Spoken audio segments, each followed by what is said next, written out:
Thank you all for being here. So as Stacy said, my name is Angela Thatcher, and I am the resident sociologist here at Western. So the first thing that you have to know is what sociology is, right? Can anyone tell me? It's the study of like social class or like atmosphere.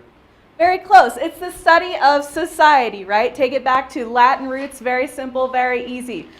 It is the study of, it is a science. So the information that I am presenting here is not my opinion, it's not interpretation. This is data-driven, okay, as is the physical sciences as well as the natural sciences. Okay, so when we go through this information, I'm going to be reporting on a lot of data to kind of show you some national level trends and represent this idea of what we know of as inequality. But in order to do so, I start here with the American dream. Who can tell me what the American dream is? Do it. Two children family, home ownership, typically a good job, white picket fences, etc., etc. Yeah, a very Leave It to Beaver style image, right? You're going to be successful. All you got to do is work hard. You're going to get this nice house and have a job and can support your family. It's very pie in the sky-ish. So I like to tell my students that there are 4 basic tenets to the American dream. First, that everyone can participate in it, right? Regardless of who you are, regardless of where you come from, you can have the American dream. The second part is that it is reasonable to expect that you will be successful, right? That you will achieve whatever it is that you want, whatever that image is in your mind. That your success will be based on your own individual effort and your own individual characteristics. And finally, that success is associated with virtue and merit. So essentially, if you work hard, if you're a good person, if you're honest, if you're dedicated, if you do all the things you need to do, then you can get anywhere you want to be, and you can do anything you want to do. Sound about right? The problem with that is it's an idea, right? It's not necessarily true. Not only in America, but in the rest of the world, not everyone is equal, right? And so today, we're going to talk about some of those inequalities. Now, bear in mind, basically every slide that I show you is an entire week or an entire semester worth of material. I can spend that long on every slide in this presentation. So you guys are getting a really quick and dirty version, but it'll be enough to give you a general idea. Now, when we talk about inequality in the United States, keep in mind I'm talking about more than just money, right? This is affected by so much. Where you come from, the language you speak, where your family comes from, whether you're male, female, gender non-conforming, transgender, your race, your ethnicity, your ability to do things. All of this affects where you will fall in society. It affects your status, okay? And so when we talk about inequality in the United States, this is actually an extremely complicated topic because we have to take into consideration all of these different factors. You with me so far? Okay, so to kind of illustrate this, I think we should play a game. And I'm going to need 4 volunteers. All right, 1, 2, 3. Someone in my back up there. Come on, back row. Come on, boys! Anyone in that back area? I've got representation from the other sections of the room. All right, you can come on up here. So, that's all right. I'll get you guys later for question answering. All right, so we're going to play a game that represents the United States and represents some of the inequalities that we see in the United States. Each of my individuals up here will be a different person. What is your name? Emily? You will be what is it? Lacey. Lacey, I'm sorry. Lacey, you will be a black woman with a high school education. You are unmarried, and you have an 8 and 3-year-old. Congratulations, you're all parents today with an 8-year-old and a 3-year-old. Oh. What is your name?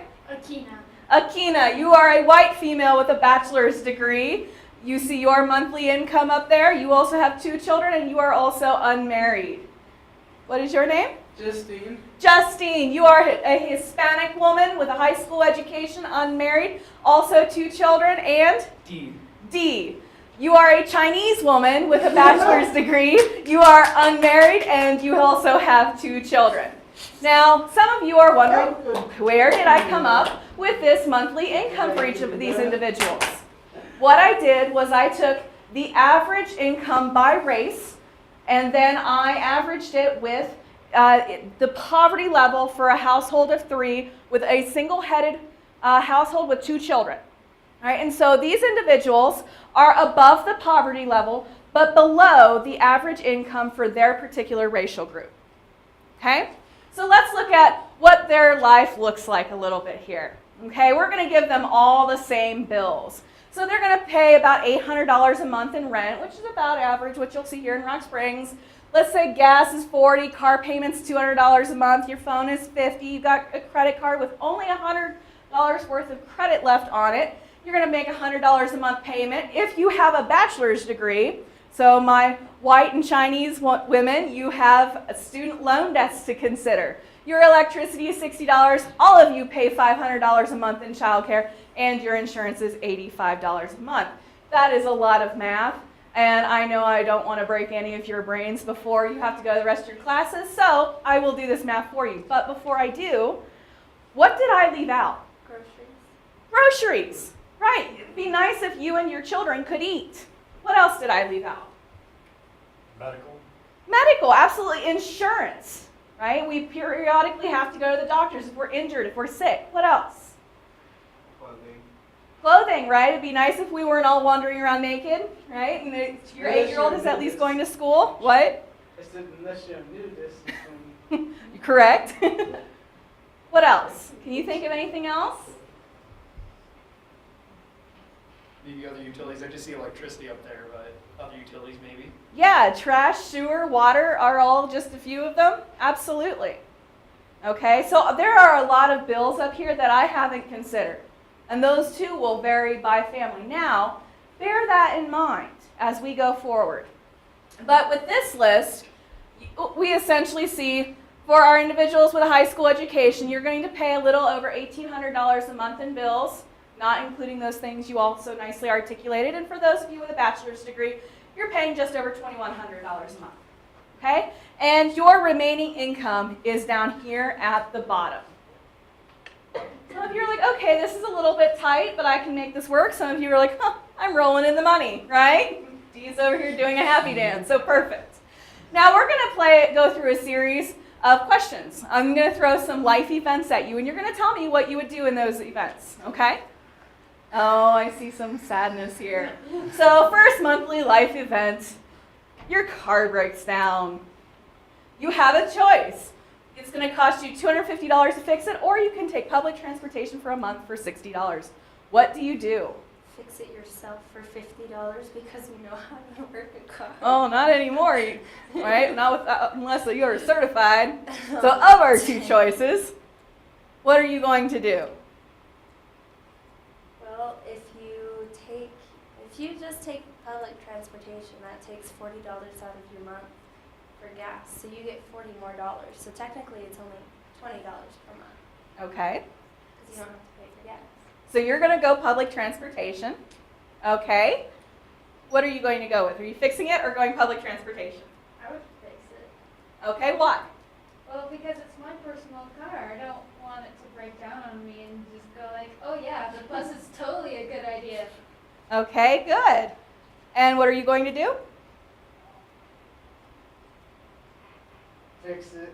You're also going to fix your car, okay? And fix it. Okay, so we have 1 person taking public transportation. We have 3 people fixing their car. Now, bear in mind how that affects your income, right? Your monthly income, because you still have the rest of the month to get through. And then life event number 2 happens, and everyone has a baby. Congratulations, you're a mother of 3. And now, I thought you were talking the 8-year-old and the 3-year-old had baby. oh no, you did. So now you have to add another $100 a month to your childcare. What has this done to your monthly budget? I have less than $300. You have less than $300. 2 of our women do. What about our white women and our Chinese women? How are we doing with our monthly budget? I think I have at least 2,100 left. Yep. So you still have over 2,000. You guys are still feeling pretty comfortable. So then next, your middle child, the 3-year-old, falls and breaks his arm. So now you have to pay another $100. Is anybody starting to get a little bit nervous here? Yeah. A couple people. Some of you are like, I'm still okay. That's fine. Well, life event number 4, you all get $100 because you're promoted at work. Woohoo, right? Woo! Back up to 2,100. Back to 2,100. But if you're not white, you also get pulled over this month. And you have to pay $100 unless you took public transportation, right? Yes, so your income went down again. Life event number 6. Your child's school decides to take all of the kids on a 3-day school trip. You have to pay $300. Dang. Yeah. Sorry, kid, you're not going. I got $281. Okay, so we have one person who absolutely cannot go. Can you afford to go? No. No, you still have to feed the children and yourself. What about our white and Chinese women? Can you afford to go? Yes. What kind of opportunities, to my audience, do you think these children, the white and the Chinese child, now have over our black and Hispanic children? I mean, they can go to school and not have to worry about any kind of financial assistance at all. They also have better opportunities to learn on that school trip as well. Absolutely. So the people who are not able to go on that school trip are missing out on a wealth of information that the other children will be getting. Good. As you continue then through the life course, this is an event that will continue to happen because this monthly income is relatively fixed. We have 2 individuals living just below the poverty line who will not be receiving government aid, right? And so this is a very tight budget in which we just really screwed it up with all of these just life happens moments. Finally, life event number 7. You have a job opportunity that is 45 minutes away and would significantly increase your income. We're looking at an extra $333 a month. But you need a bachelor's degree. Who can go and who can't? Only 2 of our individuals can go. And so we see our black and Hispanic women kind of trapped and stuck where they are. We see our white and our Chinese women advancing and increasing their income even more. Thank you to my volunteers. You may sit down. Now, this was just an illustration, right? In this illustration, we saw some individuals being able to advance. We saw some individuals being able to take advantage of opportunities, whereas we saw some individuals really getting stressed towards the end of these life events, right? And it was becoming increasingly difficult for them to think, oh my goodness, where am I going to get money to feed my children? Where am I going to get money for clothes? How am I going to keep affording these different things? This is what we see in society. Would you consider the experiences of these individuals an equal one? No. No. And yet it is illustrated by American society. So let's just kind of look at this very briefly. Let's start with poverty, right? We tend to think of the United States as a country in the first world. And so poverty is not an issue here, right? Wrong. Right? Between 15 and 16% of individuals are impoverished in the United States. This number, 15%, has gone up slightly. It's about 15.4, 15.6 now. But we see it kind of leveling off, but slightly increasing. If we then consider different characteristics, such as what we saw represented in our game of life, we see differences by race. Who is our most likely to be which group are most likely to be impoverished by race and ethnicity? Blacks. Our African American group. Interestingly enough, African Americans or blacks are not the largest minority group in the United States anymore. Now, as of 2010, it is our Hispanic group. right? That is a new trend. And then you see the statistics for Asian and white are relatively low, about 1 in 10, double for our other two groups. If we look by sex, men versus women, not a giant difference, but we still see about 12 to 15% in poverty. If we look by age, this is a number that usually shocks individuals. 1 in 5 children live in poverty. Why would that number be so much higher than adults or the elderly? Any guesses? They don't have the power to change it.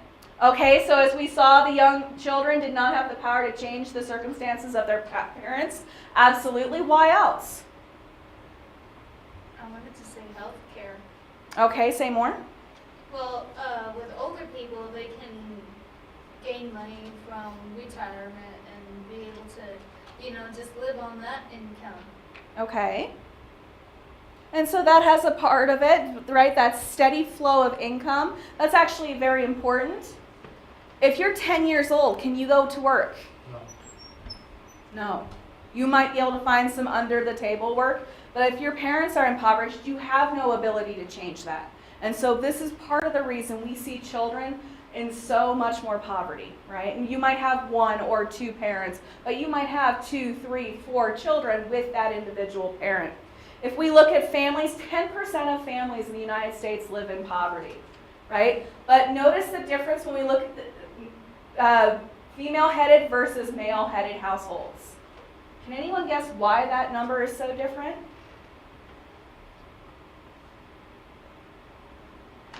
Is it because females get paid less? Absolutely. In the United States today, on average, women still earn 79 cents to 81 cents for every dollar earned by a man. Bear in mind, this is a national average. So are there some professions in which we see women earning more or we see more women in those fields? Absolutely. But even in those fields, they tend to earn less, right? And so then we compare that against our race. This is where I got some of those numbers for the game of life, right? And you see the difference not only based on whether you are male or female, but also if you are black, if you are white, if you are Hispanic, or if you are Asian. Here, the green line here represents our national average salary, about $53,000 per year. But look what happens as we break this out by race. Consistently, you will see our black and Hispanic populations earning less than our white and Asian populations. Yes? How about the idea of differing jobs, such as males taking on harder jobs, or is it just completely based on race?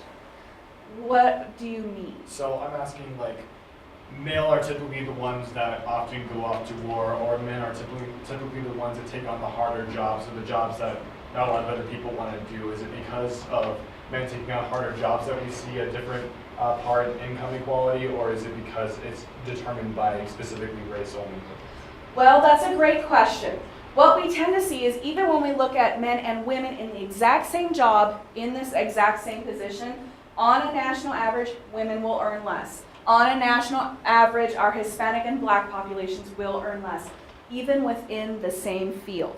Whether we look at things like manual labor or we look at CEO level positions, management level positions.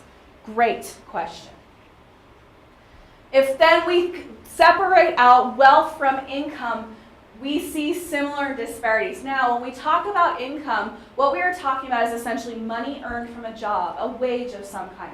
When we talk about wealth, on the other hand, we're talking about all those things that people have that they can sell off for money. Your house, your car, your four-wheelers, jewelry, land, art, property, any of those things that you can readily sell off.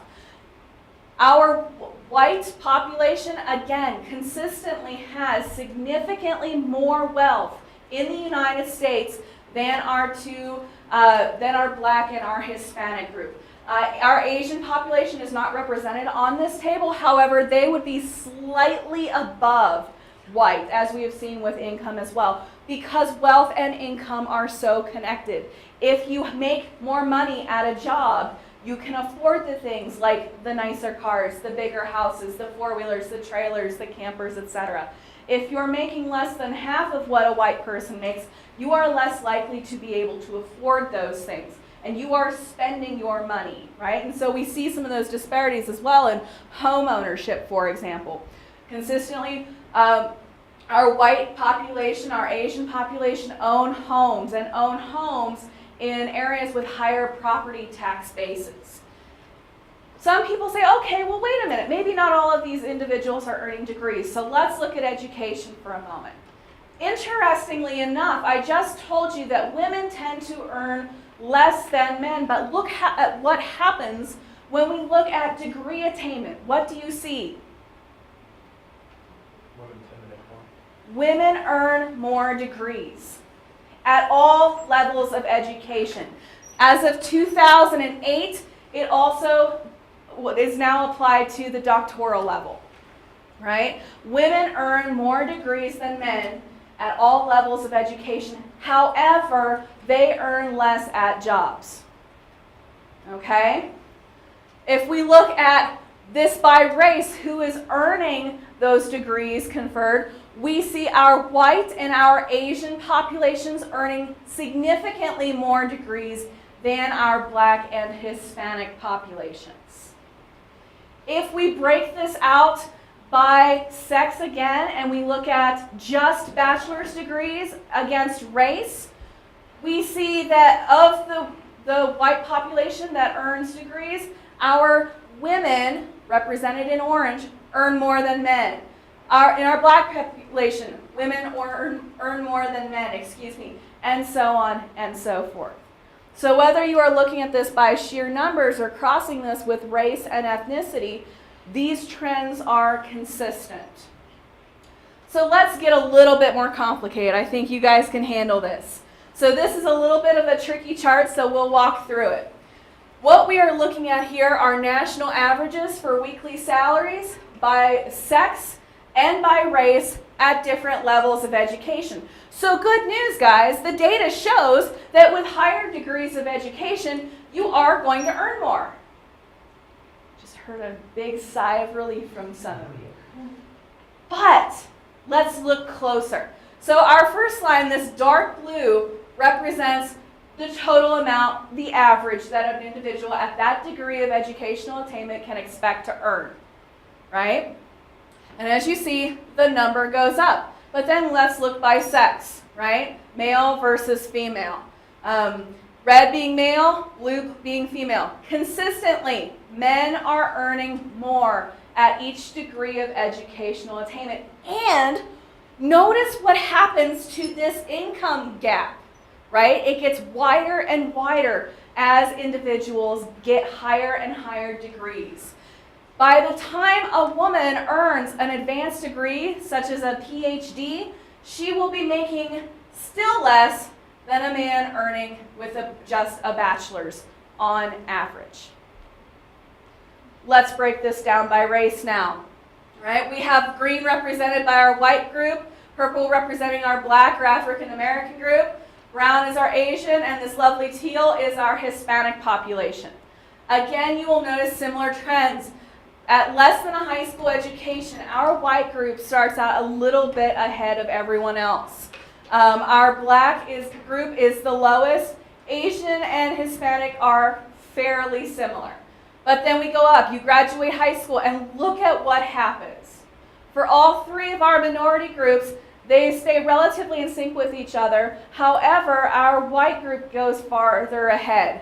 We go now into some college or an associate's degree, and we start to see our Asian population pulling ahead, our Hispanic population going up a little bit, and our white population going up a bit more. But look what happens to our black population.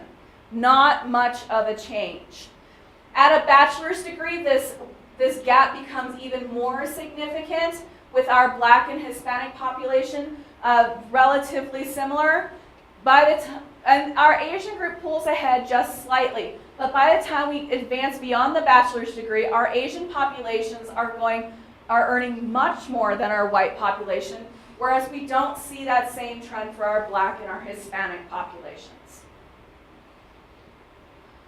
So when you look at some of this, it becomes a little bit harder to say that we're all equal, right? So let's go on to another hot topic in American society. Let's talk about arrest profiles. Right now, all over the news, people are talking about who's being arrested, who is going to jail more frequently, who is being profiled, right? You guys have all heard that term at this point, right? And that's part of the reason it was included in our game of life, because this is an issue we're finding in the United States. If we break this down by race, bear in mind Hispanic is an ethnicity and is really the only way we measure ethnicity in the United States. So Hispanic is not included in the racial statistics, but notice what we see here. About a third of our arrests are black individuals. Right? About 2/3 of them are white. But keep in mind the proportion of the population this represents. Our black population makes up about 12 to 13% of the United States.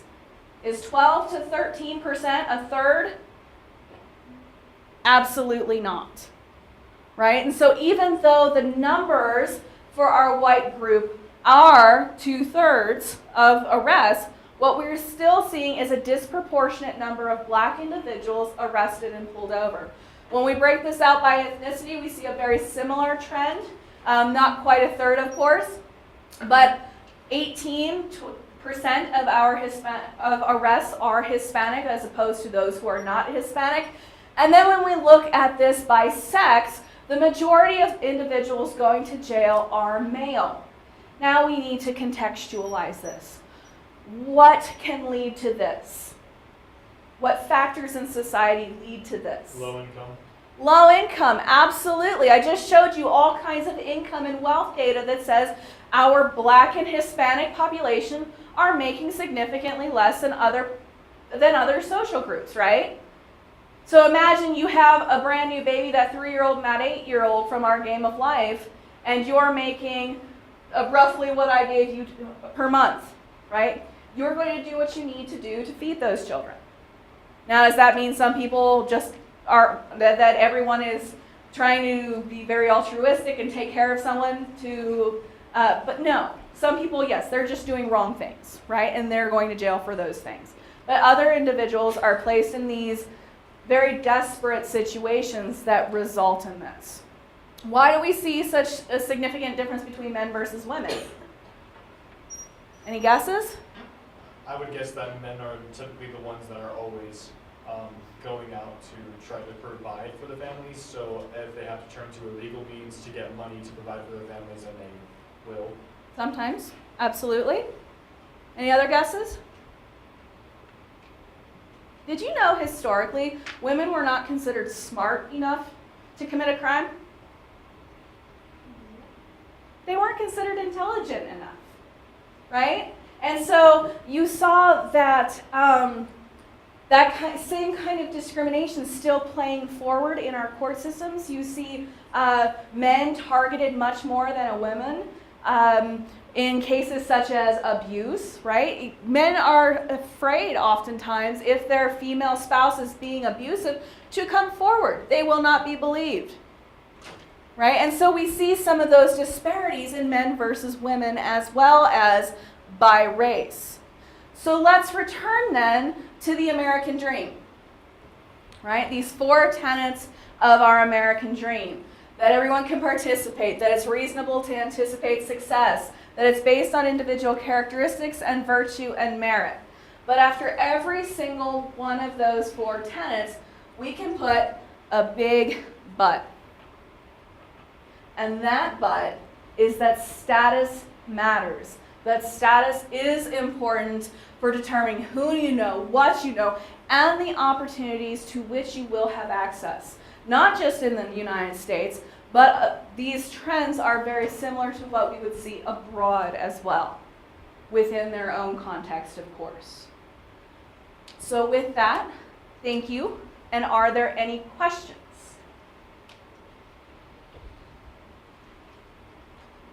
Back row. My non-participatory back row there. Just let the corner. Go get to the corner. All right. Yes. I have a question.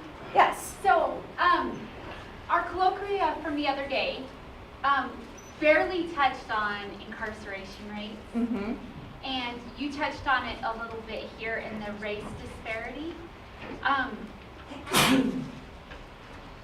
I guess from your perspective, what is the, how does sociology study that and affect change for something? Say, if our prisons are filled with a majority of African Americans, and we have a prison for profit system and all of these layers, how does the field of sociology make a difference? How does the field of sociology make a difference for things like incarceration rates? Excellent question. Thank you for that. So, of course, when we tend to look at solutions, we tend to look at very individual level solutions. It is a problem of the individual. We need to target individuals, get them into education, get them more educated on these different issues, educated on the effects of drugs, educated on right versus wrong laws, etc. But these are similar kinds of solutions when we think about how do we target and alleviate poverty, how do we target and alleviate educational disparities. And the actual solution is a hard one, right? Because it is a structural level problem, not a problem of individuals. And so essentially we're looking at changing something in our social structure, a mindset in how we split up, the wealth in the country, a structural solution in how we even approach our lawmaking in order to kind of target this idea of racial disparity in our arrest and in our arrest profiles and in our jails. So it's a hard one, and one that policy doesn't easily get at. Thank you. Ghostbusters. So my question has to do with the money making and everything. If women make less than men, then why don't companies hire more women than men? Is it really have to do with how much they work, or have to do with the money that they make? It has to do with the money they make. Even when you equal out things like maternity leave, education, when you make everything completely equal, you still find women earning less. Put on top of that, women are still consistently expected to do the majority of work in the home, as well as now enter into the workforce. We have an expectation on women for both. And so women essentially do what's called a second shift, right? In that they work a 40-hour week and then they go home and work another 40-hour week. This does not mean that men are not working in the home, right? We see men working more in the home and helping out their partners and children more than we ever have in the past. However, that burden is still unequal for women. Good question, thank you. Yes?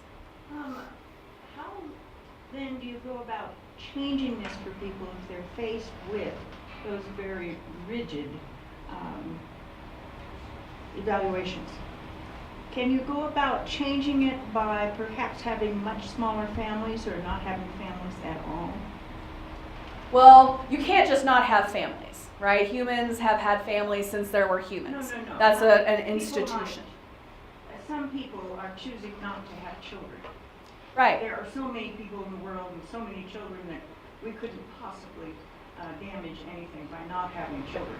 Okay, so if you've got people who are rising from poverty and they simply make the decision not to have children, how is that going to affect your statistics?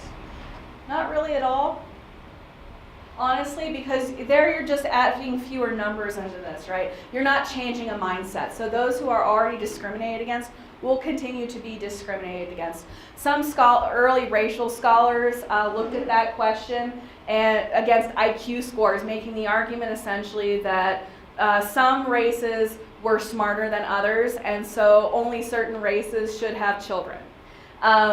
What they find is that's not even true. And so the question of just not having children puts really puts individuals at a disadvantage as well. How many people would like to be told you can't have children because of your race or because of where you came from or how you grew up? It's still not treating the actual issue of inequality. It's just shifting the inequality. Okay, but so nobody tells you, no, you can't have children. Or maybe you've got a mother-in-law who says, well, you better adopt a whole bunch.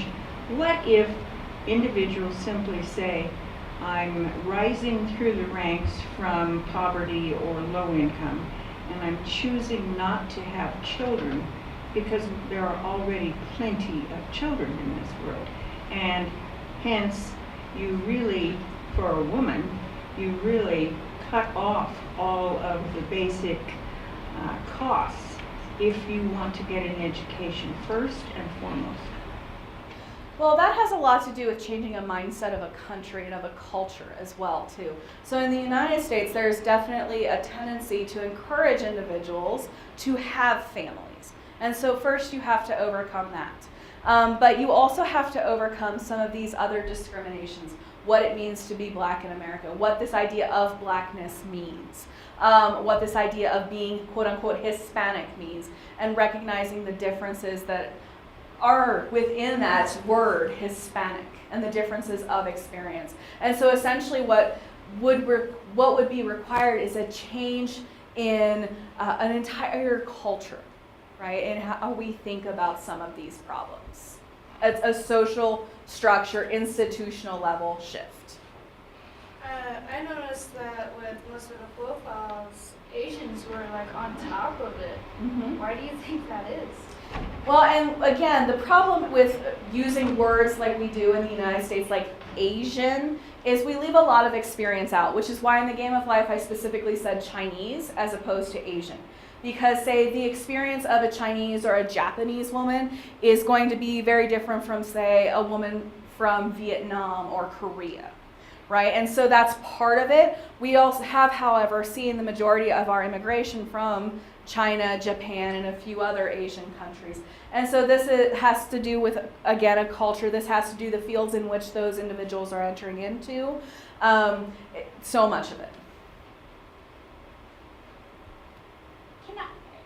I just want to speak a little bit to Dr. Lynn's question. Can I see the slide that showed, your very first slide that had the income inequality in the profiles? For the Game of Life? Yeah, just what it made me think of was, Sorry. no, that say you are the high school graduate and you take the children out of the equation and you're making $1,835. Your bills didn't even list all the bills we were able to come up with. Right. And that, so then as a woman, if you choose not to have children, how are you getting access to birth control? How are you getting access to health care, to that? We just had a rollback on the mandate to provide birth control as part of health care for women. So a company, say, in the past it's been Hobby Lobby that's taken the stand that they did not agree with providing birth control as part of their healthcare option. They wanted to opt out. Now that Obama-era guidance has been rolled back that you don't have to offer birth control, how does someone on that access birth control? And if, I mean, let's be real, things happen. And if that doesn't happen, that provides other layers of choices and that a woman just is already set back by. So even the choice not to have children is not an easy choice. Right. It's not easily accessible for a woman. And then you complicate this even further. We tend to assume urban or suburban areas when we're talking about personal experience. We forget the many rural areas in which it is a significant trip to access a doctor, and not everyone has a car. So how do you even get to that birth control physically? And I think something that I thought of too when Dr. Lynn asked that question is just it's so, I mean, it just provides such a level of difference that as a male inherently, they haven't had to think as much about. That they would not be, I mean, not that they don't have to think about birth control, but that it's, you know, as the woman, you might have, through our health care, you might not have the option for your insurance to pay for your birth control, regardless of why you're using birth control, whether it's for health reasons or for birth control. But that most health insurances will pay for Viagra, Right. but without question. And so, And that's a disparity in itself. well, and then we look even more at things like who does marketing for these Right. different health issues target? Predominantly it's women, right? Women are responsible for knowing about sexual health and birth control and asking the hard, awkward questions of, so let's have this talk about how we are physically before we engage in this sexual relationship, right? That's not something that we put on a man. And that's why I keep coming back to this as a structural level, cultural change that needs to happen. It's not one that necessarily is easily addressed. It's not one that we can create just a couple of policies to address. It's one that's going to require a shift in our mindset about how we talk about these problems, how we address these problems, and who we target with these problems. Any other questions?